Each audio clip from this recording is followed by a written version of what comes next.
Hello students, today's topic is types of computer. First one, you know that personal computer.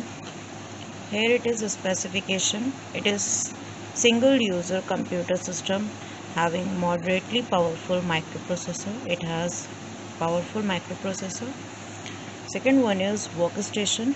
It is also a single user computer system similar to personal computer, however has a more powerful microprocessor.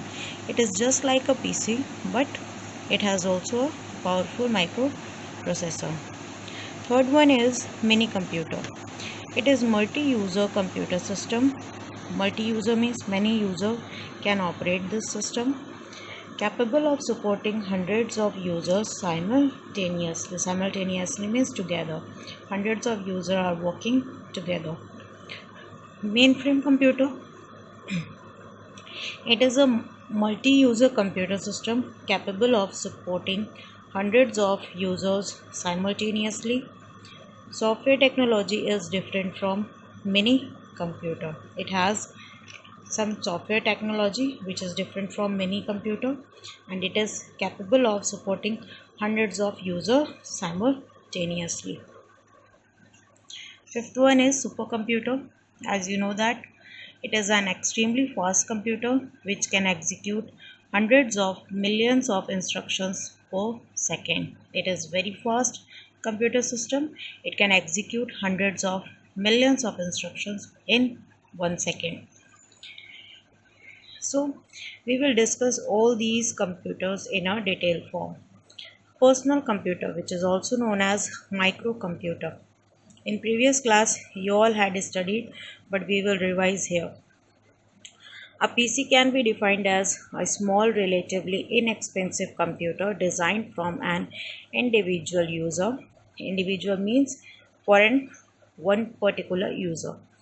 PCs are based on the microprocessor technology that enables manufacturing to put an entire CPU on one chip. It has a CPU in one chip. Personal computers are designed as single-user systems. These systems are normally linked together to form a network. It is designed a single-user system, and these systems link together to form one network. Examples are personal computer, laptop, and desktop. Second one is workstation. It is a computer used for engineering applications. CAD, CAM, these are some courses of engineering. Desktop publishing, software development, and other such type of applications which require a moderate amount of computing power and relatively high quality graphics capability. The computer which needs high quality graphic capabilities, that all comes in workstation. Workstation generally come with a large high resolution graphics screen, large amount of RAM, and a graphical user interface. You can all understand about this graphical user interface. Common operating systems for workstation are Unix and Windows NT.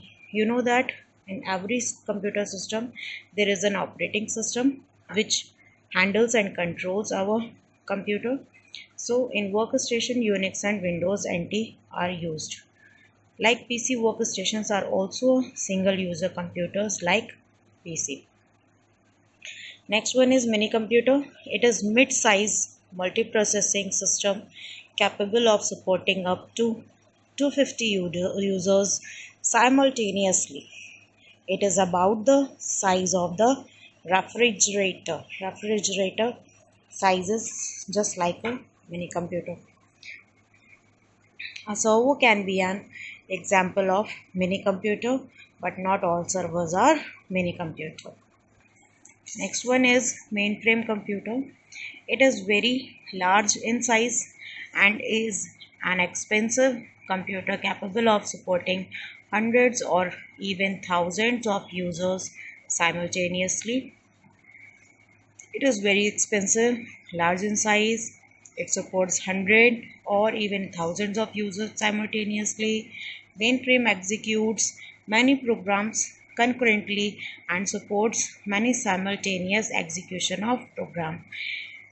So many programs are running on it and mainframe supports all together.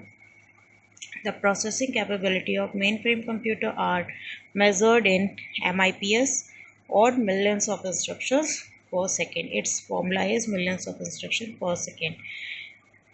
Next is supercomputer. These are one of the fastest computer currently available.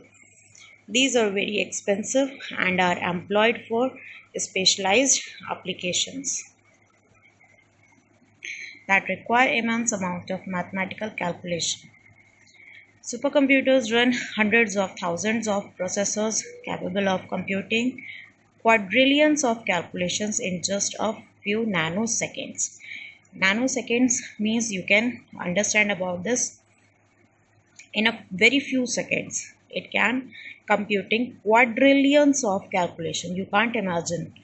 Example, weather forecasting, scientific simultaneous simulations, animated graphics, nuclear energy research, electronic design, etc. comes in supercomputer.